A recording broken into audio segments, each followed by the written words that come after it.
नमस्कार दोस्तों, हमारे YouTube चैनल में आपका स्वागत है। इस वीडियो में हम बात करेंगे कुछ ऐसे शेयरों के बारे में जो कल फोकस में रह सकते हैं, क्योंकि इन शेयरों में बाजार बंद होने के बाद खबरें देखने को मिली हैं।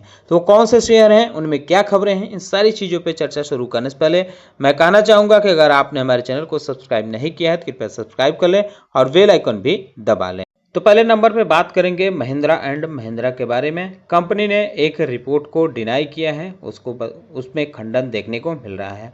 दरअसल मीडिया में एक रिपोर्ट आई थी, कंपनी $3 बिलियन का ज्वाइंट वेंचर शुरू कर रही है चाइना की सैनक्सी ऑटोमोबाइल कंपनी के साथ, लेकिन अब महिंद्रा एंड महिंद्रा कंपनी ने इससे डिनाई किया है। इसके लिए बाकायदा खंडन जारी किया है।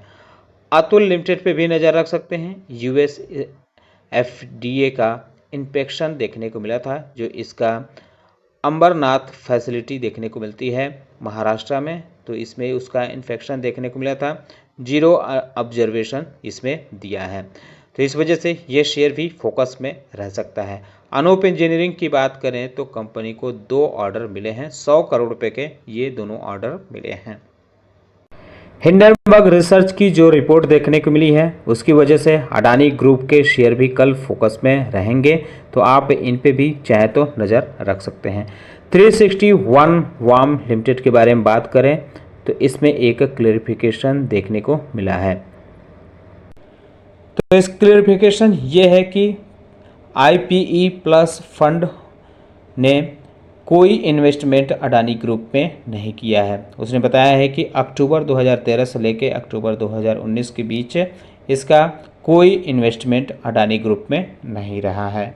ये हिंडनबर्ग रिसर्च की रिपोर्ट पे ये इसका क्लेरिफिकेशन देखने को मिला है। भारत डायनेमिक की बात करें तो कंपनी ने रिजल्ट जारी किया था।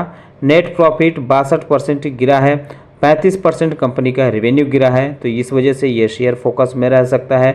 जुबिलिएंट फूड की बात करें तो कंपनी का जो है इस बार रिजल्ट जारी किया है, इसका 3% लाइनअप देखने को मिला है। इसके नेट प्रॉफिट में ग्रोथ देखने को मिली है।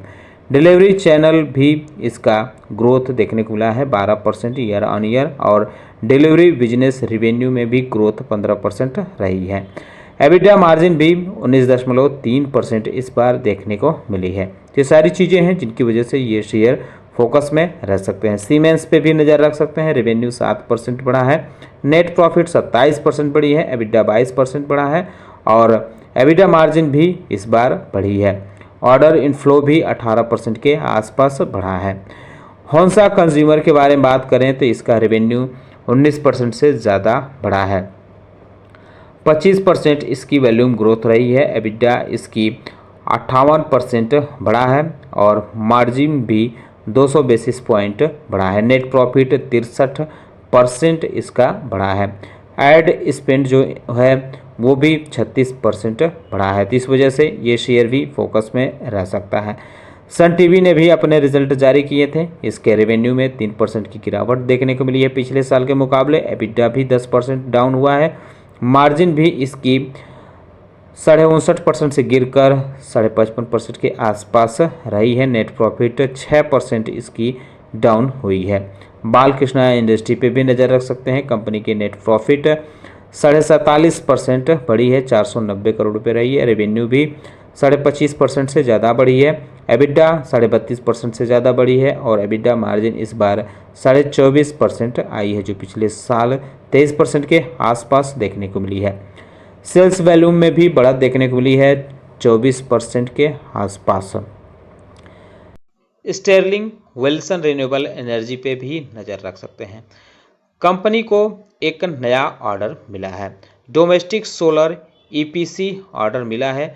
400 मेगावाट AC और 633 मेगावाट DC प्रोजेक्ट के लिए ये मिला है। राजस्थान में ऑर्डर मिला है, तो इस वजह से ये शेयर भी फोकस में रह सकता है। तो ये जो ऑर्डर मिला है, कंपनी का जो टोटल ऑर्डर इनफ्लो जून क्वार्टर में रहा है वो 900 करोड़ रुपए का रहा है, जो इसमें एडिशनल है 2170 करोड़ ऑर्डर इनफ्लो जो कंपनी ने अनाउंस किया था जून में। इसमें ये एडिशनल है 900 करोड़ रुपए का ऑर्डर, तो इस वजह से ये शेयर भी फोकस में रह सकता है। NGC पे भी नज़र रख सकते हैं। गवर्नमेंट ने 10,501 करोड़ रुपए का ONGC पेट्रोल एडिशनल लिमिटेड में इन्वेस्टमेंट के लिए मंजूरी दे दी है। तो इस वजह से ये शेयर फोकस में रह सकता है। शिपिंग कॉरपोरेशन ने अपना रिजल्ट जारी किया था। नेट प्रॉफिट 70% बढ़ा है, रेवेन्यू भी 26% के आसपास बढ़ी है, एबिटा 40% बढ़ी है और एबिटा मार्जिन 33% के आसपास रही है इस बार, जो पिछले साल 30% रही थी। मज़गान डॉक शिप बिल्डर्स की बात करें तो कंपनी को अच्छा खासा ऑर्डर मिला है। ONGC से कंपनी को ऑर्डर मिला है 4,676 करोड़ रुपए का ऑर्डर मिला है। वॉल हेड प्लेटफॉर्म और एसोसिएटेड पाइपलाइन प्रोजेक्ट के लिए ये ऑर्डर मिला है, तो इस पे भी आप चाहें तो नज़र रख सकते हैं। मेट्रोपोलिस हेल्थ केयर ने अपने रिजल्ट जारी किए थे। रेवेन्यू 13% बढ़ा है, एबिटा 25% बढ़ा है इसका और एबिटा मार्जिन इस बार 25% देखने को मिली है, जो पिछले साल 22% रही थी। कंपनी का नेट प्रॉफिट इस बार 38 करोड़ रुपये रहा है, जो पिछले साल 28 करोड़ रुपये रहा था। तो इसको भी आप चाहें तो अपने रडार पर रह सकते हैं। IOL केमिकल की बात करें तो रेवेन्यू कंपनी का 11% डाउन हुआ है केमिकल सेगमेंट में। एबिट फॉल देखने को मिली है, जिसकी वजह से कंपनी का रेवेन्यू डाउन हुआ है। एबिटा फॉल भी रही है इसकी 51 करोड़ रुपए इस बार रही है, जो पिछले साल 32 करोड़ रुपए थी। एबिटा मार्जिन इस बार 10% रही है, जो पिछले साल 13% थी। कंपनी का नेट प्रॉफिट 45 करोड़ रुपए से घटकर 30 करोड़ रुपए इस बार आया है। केमिकल सेगमेंट का रेवेन्यू भी इसका डाउन हुआ है और एबिट फॉल भी इसकी देखने को मिली है। मेट्रो प्लांट पे भी नज़र रख सकते हैं। नेट प्रॉफिट कंपनी का 1.25% के आसपास डाउन हुआ है, रेवेन्यू भी 1% के आसपास डाउन हुआ है, एबिटा 3.25% के आसपास डाउन हुआ है और एबिटा मार्जिन इस बार 32% से घटकर 31% के आसपास रही है।